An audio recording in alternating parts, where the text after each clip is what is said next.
Hello students, welcome to LR classes. আমি সোমা যশ। আজকে আমি তোমাদের ক্লাস 4-এর যে বাংলা পাতাবাহার বই রয়েছে সেই বাংলা বইয়েরই 12 নম্বর চ্যাপ্টার নিয়ে আলোচনা করব তোমাদের সাথে। তো এই বাংলা যে পাতাবাহার বই, সেই বইটা ক্লাস 4-এর তোমাদের যে বাচ্চাদের জন্য যে বইটা রেডি করা হয়েছে, সেই বইটাতে বিভিন্ন রকম ছড়া, কবিতা, গল্প, এমনকি নাটকও দেয়া রয়েছে, যেগুলো পড়তে তোমাদের খুবই ভালো লাগবে এবং তার সাথে আনন্দও হবে। তো সেই রকমই আজকের যে অধ্যায় 12 নম্বর অধ্যায়, যার নাম হচ্ছে আলো। এই আলো এটা হচ্ছে একটা নাটক, মানে কথোপকথন অর্থাৎ। তো সেই নাটকটা নিয়ে আজকে আমি তোমাদের সাথে আলোচনা করব। তো এই আলো নামক নাটকটি আলোচনা শুরু করার আগে এটা যিনি লিখেছেন, লেখিকা লীলা মজুমদার, তার সম্পর্কে খুব সংক্ষেপে আমি কিছু কথা তোমাদের জানাবো। এই লীলা মজুমদার, যার জন্ম হচ্ছে 1908 সালে এবং যিনি মারা যান 2007 সালে, অর্থাৎ লীলা মজুমদারের জন্মসাল কত? 1908 সাল এবং তিনি মারা যান 2007 সালে। তিনি ছিলেন উপেন্দ্রকিশোর রায়চৌধুরীর ভ্রাতা এবং প্রখ্যাত লেখক প্রমোদারঞ্জন রায়ের কন্যা। তাহলে লীলা মজুমদার তিনি তো একজন স্বনামধন্য লেখিকা, মানে তার নিজস্ব একটা পরিচিতি আলাদা করে তিনি তৈরি করেছেন। তার সঙ্গেও তিনি আর কীভাবে পরিচিতি পেতেন সেটা একবার আমরা জেনে নিই। তিনি কে ছিলেন? উপেন্দ্রকিশোর রায়চৌধুরীর ভ্রাতা এবং প্রখ্যাত লেখক প্রমোদারঞ্জন রায়ের কন্যা, অর্থাৎ উপেন্দ্রকিশোর রায়চৌধুরীর ভাইয়ের মেয়ে হচ্ছে লীলা মজুমদার, যার বাবার নাম প্রখ্যাত লেখক প্রমোদারঞ্জন রায়। বুঝতে পারলে? তাহলে তোমাদের যদি বলা হয় যে লীলা মজুমদারের সাথে উপেন্দ্রকিশোর রায়চৌধুরীর সম্পর্কটা কি বলো, তখন তোমরা এইভাবেই লিখবে যে উপেন্দ্রকিশোর রায়চৌধুরী হচ্ছে লীলা মজুমদারের জ্যাঠামশাই, আর তার বাবার নাম, লীলা মজুমদারের বাবার নাম কি? প্রমোদারঞ্জন রায়, যিনি নিজেও একজন প্রখ্যাত এবং বিশিষ্ট লেখক ছিলেন। লেখিকা ছোটদের জন্য প্রথম যে বইটি লেখেন তার নাম বদ্রীনাথের বড়ি। তাহলে লেখিকা যখন লেখা শুরু করেছিলেন তখন তিনি ছোটদের জন্যই লেখা শুরু করেন। মূলত সেই ছোটদের জন্য প্রথম যিনি যেটা লিখেছিলেন তার লেখা, তার নাম হচ্ছে বদ্রীনাথের বড়ি। এছাড়াও তার লেখা অন্যান্য উল্লেখযোগ্য বই হলো হলদে পাখির পালক, চীনে লণ্ঠন, পাকডণ্ডী, প্রদীপিসির বর্মি বাক্স, মাকু ইত্যাদি। এগুলো হচ্ছে তার এক একটা বইয়ের নাম, উল্লেখযোগ্য বইয়ের নাম। এছাড়াও তিনি কয়েকটি উল্লেখযোগ্য নাটকও লিখেছেন। কি? বকবধ পালা, লঙ্কা দহন পালা, মানে এগুলো তো লিখেছেন, তাছাড়াও অনেক লিখেছেন, কিন্তু যেগুলো উল্লেখযোগ্য বিশেষভাবে পরিচিত সেগুলো হচ্ছে কি? বকবধ পালা আর লঙ্কা দহন পালা, এগুলো হচ্ছে উল্লেখযোগ্য নাটক। যুগ্ম সম্পাদক হিসেবে বহুদিন সন্দেশ পত্রিকায় সম্পাদনার কাজ করেছেন। মানে সম্পাদক হিসেবে তিনি কোন পত্রিকায় কাজ করেছেন? সন্দেশ পত্রিকায় তিনি সম্পাদনার কাজ করেছেন। সাহিত্যে অবদানের জন্য তিনি রবীন্দ্র পুরস্কার এবং আনন্দ পুরস্কার পেয়েছিলেন। তাহলে লীলা মজুমদার কি পুরস্কার পেয়েছিলেন? লীলা মজুমদার সাহিত্যে অবদানের জন্য রবীন্দ্র পুরস্কার এবং আনন্দ পুরস্কার পেয়েছিলেন। তার রচিত সাহিত্য সম্ভার শুধুমাত্র বাংলায় নয়, বিশ্বের দরবারেও সমাদৃত। অর্থাৎ তিনি যেভাবে লেখালেখি করেছেন তা যে শুধু আমাদের ছোটদের, মানে বাংলায় ছোটদের মধ্যে ব্যবহৃত বা ছোটদের কাছে সীমাবদ্ধ তা কিন্তু নয়, গোটা বিশ্বের কাছে লীলা মজুমদারের লেখা কিন্তু সমানভাবে সমাদৃত হয়ে আসছে। তো এতক্ষণ আমি তোমাদের এই যে আলো নাটকটা, তার যে লেখিকা লীলা মজুমদার, সেই লেখিকার সম্পর্কে 2-4 কথা বলে দিলাম। এবার আমি আজকে আমাদের যে মূল পাঠ্য আলো নাটকটি, সেই নাটকটি খুব সংক্ষেপে কথোপকথনের মাধ্যমে কিছুটা তোমাদের বলে দেবো। এই আলো নাটকটা শুরু হয়েছে কিছু চরিত্র দিয়ে। কি চরিত্র আছে তার মধ্যে, বা কারা কারা রয়েছে দেখো আমি লিখে রেখেছি। পাত্র পাত্রী, অর্থাৎ নাটকের যে চরিত্রগুলো রয়েছে তারা পাত্র অর্থাৎ পাত্রী এইভাবে পরিচিতি পায়। যেমন রয়েছে দেখো পিসি নামক একটি চরিত্র, শম্ভু, নিতাই, গুরুমশাই, এছাড়াও বেড়াল ও গায়কগণ ইত্যাদি।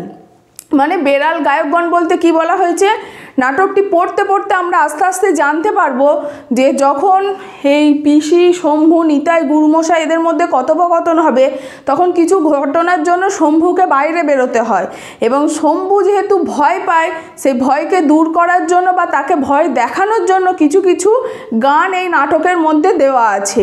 তো আমি এবার যে নাটকটা বলবো সেই নাটকটা কিছুটা শুরু করছি, আস্তে আস্তে তোমাদের বুঝিয়ে দেবো। তো এখানে যে নাটকের প্রথম দুটো চরিত্র সেটা হচ্ছে পিসি আর শম্ভু, এদের কথোপকথন দিয়ে নাটকটি শুরু হয়েছে। একটা ঝড় জলের সন্ধেবেলা শম্ভু হচ্ছে 12 বছরের একটা ছেলে। সে দিনের বেলায় যতই দুরন্ত থাকুক না কেন সে রাতের বেলায় ততটাই ভীতু। সে তার পিসি আর দাদুর কাছে মানুষ, তার বাবা মা বিদেশে গিয়েছিল দিয়ে আর ফেরেনি। তো তার দাদুর বাড়ি হচ্ছে বনের ধারে, একদম একটা জঙ্গল, সেই জঙ্গলের ধারে, যেখানে দিনের বেলাতেও ঘুটঘুটে অন্ধকার আর রাত হলে যেন ফসফস খসখস করে একটা যেন আওয়াজ হয়, সর্বক্ষণই যেন চারিদিকে আওয়াজ হতে থাকে, ঝিঝি পোকা ডেকে ওঠে, যেটা শম্ভুকে আরও ভীতু করে তোলে। সেই সময় না তার দাদুর ভালোবাসা ভালো লাগে, না পিসির আদর তার মন ভোলাতে পারে। সে দিনের বেলায় গুরুমশাইয়ের পাঠশালার সবথেকে দুরন্ত ছেলে হিসেবে পরিচিতি পেলেও রাতের বেলা যত সন্ধে গভীর হতে থাকে, রাত হতে থাকে, তত যেন সে ঘরের মধ্যে মাথায় চাদর টেনে চুপ করে বসে থাকে, যাতে কোনো ভয় যেন সে না পায়। তো এইরকমই একটা সন্ধ্যাবেলায় ঝড় জল উঠেছে, শম্ভুর দাদু গেছে জঙ্গলে। তো পিসি তখন শম্ভুকে বলে যে যা না, দাদু কি করছে একবার খুঁজে নিয়ে আয়, বাইরে ঝড় জল উঠেছে এখনও সে ফিরল না কেন, এটা একবার দেখে আয়। শম্ভু তখন তার পিসিকে বলে আমার অন্ধকারে প্রচুর ভয়, আমি তো যাব না, তুমি গেলে যাও। তখন পিসি বলে যে আমার ভয় নেই ঠিকই, কিন্তু আমার বয়স হয়েছে, আমার হাঁটুতে বাতের ব্যথা, আমি কি করে এই ঝড়ের মধ্যে বেরোই। তো এই বলে তাদের মধ্যে একটা কথোপকথন চলতে থাকে এবং হঠাৎ করে দরজায় টোকা পড়া অর্থাৎ আওয়াজ হওয়া শুনতে পায় শম্ভুর পিসি। তখন শম্ভু তার পিসিকে ভয় দেখিয়ে বলে খুলো না, ঝড় এখনই আমাদের ঘরের চাল উড়িয়ে নিয়ে চলে যাবে, তুমি দরজা খুলো না। তো শম্ভুর কথা না শুনো পিসি সেই দরজা খুললেও তখন দেখে যে পাঠশালার যে গুরুমশাই আর নিতাই দুজনে মিলে শম্ভুর দাদুকে ধরাধরি করে নিয়ে আসছে। তখন জানতে পারা যায় যে নিতাই তখন পিসিমাকে বলে যে ঝড়ের মধ্যে আমরা বাগানে দেখতে পাই বা জঙ্গলে দেখতে পাই যে দাদু অসাড় অচেতন হয়ে পড়ে আছে। তখন নিতাই গুরুমশাইকে ডাকে এবং সে দাদুকে ধরাধরি করে নিয়ে আসে। তো দাদু অসাড় অচেতন হয়ে গেছিল, মাথা ঘুরে পড়ে গিয়ে তার পায়ে লাগে। তো গুরুমশাই তখন তার পিসিমাকে বলে যে শম্ভুর পিসিমাকে গুরুমশাই বলেন যে আমি ওষুধ বলে দিচ্ছি, সেই ওষুধ লাগালে কিন্তু পা দাদুর ভালো হয়ে যাবে, এমনিতে কোনো অসুবিধা নেই। তো ওষুধটা কী ছিল, পিসিদের বাড়ি যেখানে মানে শম্ভুর দাদুর বাড়ি যেখানে তার পিছনে রয়েছে শুশুনি পাহাড়, সেই শুশুনি পাহাড়ের মাথাতে হাড় ভাঙা পাতার গাছ রয়েছে এবং তার গুহার ভিতরে রয়েছে লাল মধু, উপচে পড়ছে একবারে মধু। সেই মধু আর হাড় ভাঙা পাতা বেটে লাগালে, পায়ের মধ্যে লাগালে সে পায়ের ফোলাও কমে যাবে এবং ব্যথাও খুব তাড়াতাড়ি সেরে যাবে। কিন্তু গুরুমশাই তখন বলেই দিয়েছিল যে বেশি দেরি করলে হবে না, 2 ঘন্টার মধ্যে ওষুধটা এনে কিন্তু অবশ্যই লাগাতে হবে, তাহলে দাদু ভালো হয়ে যাবে। এই বলে সে গুরুমশাই শম্ভুকে আদেশ করে যে তুমি এখনই চলে যাও, গিয়ে তুমি ওষুধটা নিয়ে এসো। তখন শম্ভু পিছনে লুকিয়ে যায়, পিসির পিছনে লুকিয়ে পড়ে। তো পিসি তখন ছেলে মানুষ বলে শম্ভুকে আখ্যা দিল, গুরুমশাই তখন বলে ও ছেলে মানুষ নয়, ও 12 বছরের একটা বুড়ো ছেলে, অর্থাৎ যে একটা বয়সে এসে দাঁড়িয়েছে একটা কাজ করতে পারার মতো। তো তখন গুরুমশাই শম্ভুকে আদেশ দেন যে তুমি বড় টোকা মাথায় নিয়ে আর লণ্ঠন নিয়ে তুমি এখনই বেরিয়ে পড়ো এবং সেই ওষুধ তুমি জোগাড় করে আনো। এখানে একটা শব্দ রয়েছে টোকা, টোকা অর্থাৎ তালপাতার বড় টুপি, তালপাতা দিয়ে তৈরি বড় টুপি, যেগুলো বিশেষত চাষিরা জমিতে চাষ করার সময় রোদ বৃষ্টি থেকে মাথাকে বাঁচানোর জন্য ব্যবহার করে থাকে।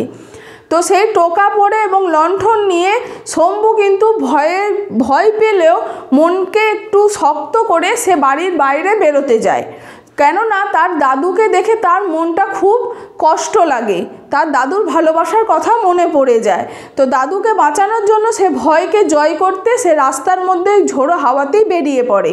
তো যখনই সে পথে বেরোতে যাচ্ছে ঠিক সেই সময় বিড়াল তার একটা গান গেয়ে ওঠে।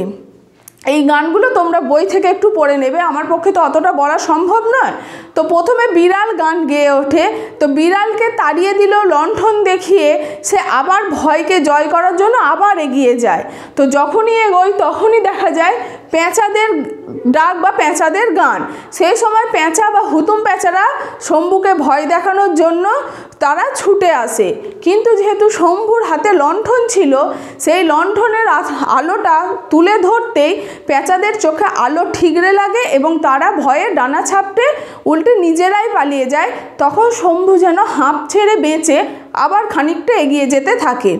ঠিক সেই সময়ই সে দেখতে পায় যে গাছেরা গান গাইছে, অর্থাৎ গাছগুলো যেন একে অপরকে জড়িয়ে ধরে রয়েছে ঝোড়ো হাওয়ার মধ্যে।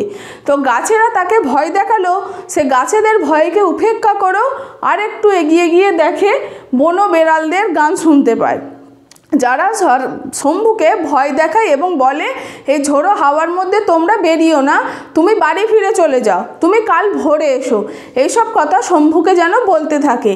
কিন্তু তার মধ্যেও যেন শম্ভু ভয় না পেয়ে ওই লণ্ঠন হাতে করে এগিয়ে যায় এবং কিছুটা দূর এগিয়ে গিয়ে দেখে একটা মনসা ঝোপ। তখন শম্ভু কী করে, সেই লণ্ঠন নিয়ে টোকা পড়ে যখন এগিয়ে যেতে যাচ্ছে, মনসা ঝোপের ভয়েতে সে পড়ে যায় এবং লণ্ঠন তার অনেকটা দূরে চলে যায়। তো সে আবার সেই ভয় কাটিয়ে লণ্ঠনটা এবং মাথার টোকাটা খুঁজে নিয়ে আবার সে এগিয়ে যেতে থাকে এবং যখনই সে এগিয়ে যায় দেখতে পায় যে শুশুনি পাহাড়ের কাছে সে চলে এসেছে এবং মাথার ওপর রয়েছে হাড় ভাঙা পাতার গাছ। তো সে সেই দিকে এগিয়ে যায় তখনই আবার দেখে গুহার ভেতর থেকে যেন একটা সোঁদা গন্ধ আসছে। এটা কিসের গন্ধ, এটা ভেবে শম্ভু যে গুহার ভেতরে মুখ ঢোকায় তখনই সে দেখতে পায় গুহার ভিতরটা কিছু কালো কালো বস্তু এবং তাদের চোখগুলো জ্বলে উঠেছে। তখন শম্ভু ভয় পেয়ে যায়, কিন্তু সে ভয় পেয়ে গেল সে মনকে শক্ত করে এবং বলে যে আলো যে সইতে পারে না তাদেরকে আমি ভয় পাই না, অতএব আলো আমি দেখাবো, ভেতরে যে আছো সে বেরিয়ে চলে এসো। তো যখনই আলোটা দেখানোর জন্য শম্ভু লণ্ঠনটা গুহার মুখে ধরে তখন দেখতে পায় যে সারি সারি বাদুড় সেখানে ঝুলছে, কিন্তু বাদুড়গুলো আলো দেখার সত্ত্বেও সঙ্গে সঙ্গে সেই গুহা ছেড়ে বেরিয়ে চলে আসে এবং তারপরই শম্ভু দেখতে পায় যে গুহার ভেতরে লাল মধু একদম উপচে পড়ছে। তো সেইখান থেকে শম্ভুর হাতে যে শিশিটা ছিল মধু আনার জন্য, সেই শিশিটার মধ্যে শম্ভু মধু ভরে নেয় এবং হাড় ভাঙা পাতার গাছ নিয়ে সে তার বাড়ির পথে রওনা দেয়। যখনই সে বাড়ির পথে রওনা দেয় দেখে যে আকাশে আলো ফুটে উঠেছে এবং চারিদিকে যেন জলঝড়ো বন্ধ হয়ে গেছে, সে একদম পরিষ্কার পরিচ্ছন্ন পরিবেশ দেখতে পায়। তো এইভাবেই সে তার ভয়কে জয় করে তার দাদুর জন্য ওষুধ নিয়ে আসে। এইখানেই নাটকটা লেখিকা তোমাদের জন্য শেষ করেছেন। তো আলো নামকরণটা এই জন্যেই সার্থক, কেন যে শেষের দিকে নাটকে বলা হয়েছে যে আলোকে যে সইতে পারে না তাদেরকে আমরা ভয় করি না, অর্থাৎ আলো যে অন্ধকারকে দূর করতে সাহায্য করে, অন্ধকার অর্থাৎ মনের যে ভয়ের দিক সেই দিকটাকে সরিয়ে দিয়ে আলো অর্থাৎ আমাদের যে শক্তি সাহস, সেই সাহসের দিকটাকে লেখিকা আমাদের সামনে তুলে ধরেছেন। আলো অর্থাৎ এখানে সাহসিকতার পরিচয় হিসেবেই কিন্তু নামটা বিশেষত ব্যবহৃত হয়েছে। তো এইটাই রইল আজকের নাটক, যেটা তোমাদের পাঠ্য বইতে রয়েছে এবং তোমাদেরকে আমি বলে দিলাম খুবই সংক্ষেপে। তোমরা বইতে কিন্তু আরও ভালো করে পড়ে নিও এবং লাইন বাই লাইন তোমরা বুঝে নিও। এবার দেখো সেই নাটক থেকে আমি কিছু প্রশ্ন লিখে রেখেছি, সেখানকার উত্তরগুলো আমি তোমাদের বলে দেবো।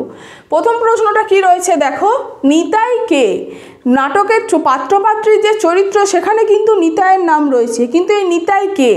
নিতাই হচ্ছে শম্ভু যে পাঠশালায় পড়াশোনা করে সেই পাঠশালাতে নিতাইও কিন্তু পড়াশোনা করে, অর্থাৎ নিতাই শম্ভুর সহপাঠী বা বন্ধুও তোমরা বলতে পারো। এরপর কি বলছে, শম্ভুর দাদু বন থেকে কি কি খুঁজে আনে? শম্ভুর দাদু রোজগারের জন্য বন থেকে গাছপালা, ডাল, মধু, ওষুধ প্রভৃতি জিনিস সংগ্রহ করে নিয়ে আসে। তাহলে শম্ভুর দাদু বন থেকে কি কি আনে? গাছপালা, বনের ডাল, ওষুধ, মধু প্রভৃতি জিনিস সংগ্রহ করে নিয়ে আসে। এরপরে বলছে দাদুর পায়ের ব্যথা কোন ওষুধে সারবে। এটা নাটকে বলা হয়েছিল যে ঝড়ের রাতে শম্ভুর দাদু অসাড় অচেতন হয়ে পড়ে গিয়েছিল জঙ্গলের মধ্যে।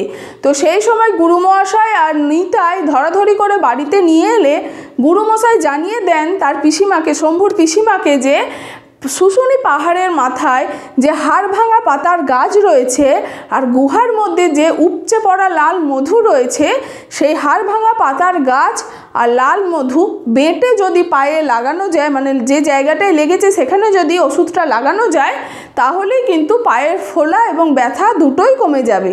তাহলে কোন ওষুধে সারবে? হাড় ভাঙা পাতার গাছ আর মধু।